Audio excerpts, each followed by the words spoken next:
आणि यानंतर आपण मुंबईतल्या वरळीमध्ये जाणार आहोत। उपमुख्यमंत्री एकनाथ शिंदेंचा सध्या प्रचार दौरा या ठिकाणी आपल्याला पाहायला मिळतोय।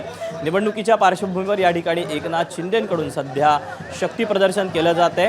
आदित्य ठाकरेंचा हा सगळा मतदारसंघ आहे आणि विधानसभेच्या निवडणुकीच्या दरम्यान देखील उपमुख्यमंत्र्यांनी या सगळ्या दरम्यान या ठिकाणी प्रचार दौरा केलेला होता आणि त्यानंतर आता पुन्हा एकदा हे शक्ती प्रदर्शन सध्या एकनाथ शिंदेंकडून करण्यात येत आहे।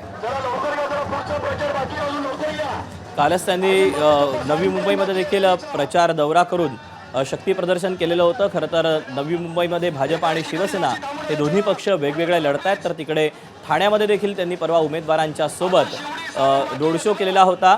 सभा देखील त्यांची पार पडलेली होती आणि त्यानंतर आता नवी मुंबईतली सभा पार पडल्यानंतर आज आता उपमुख्यमंत्री एकनाथ शिंदे हे वरळीमध्ये आलेले आहेत। आदित्य ठाकरेंच्या मतदारसंघामध्ये शिंदेंचा हा प्रचार दौरा पाहायला मिळतोय। त्यांच्यासोबत मंत्री आशिष शेलार यांची देखील उपस्थिती पाहायला मिळते।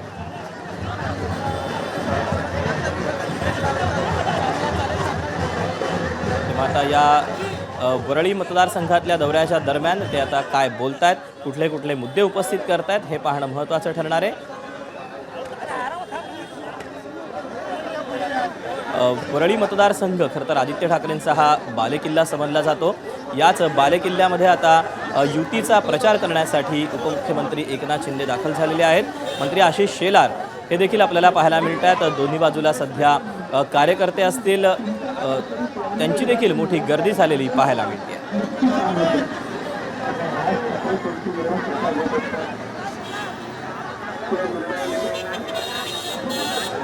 अधिकाधिक मतदारांपर्यंत पोहोचण्यासाठी सध्या नेत्यांकडून कार्यकर्त्यांकडून प्रयत्नांची पराकाष्ठा केली जाते आणि अशातच आता विविध ठिकाणी सभा घेतल्यानंतर आता रोड शोवर देखील मोठ्या प्रमाणात नेत्यांकडून भर दिला जातोय आणि यात आता वरळीमध्ये उपमुख्यमंत्री शिंदे हे पोहोचलेले आहेत। एबीपी माझा, उघडा डोळे बघा नीट।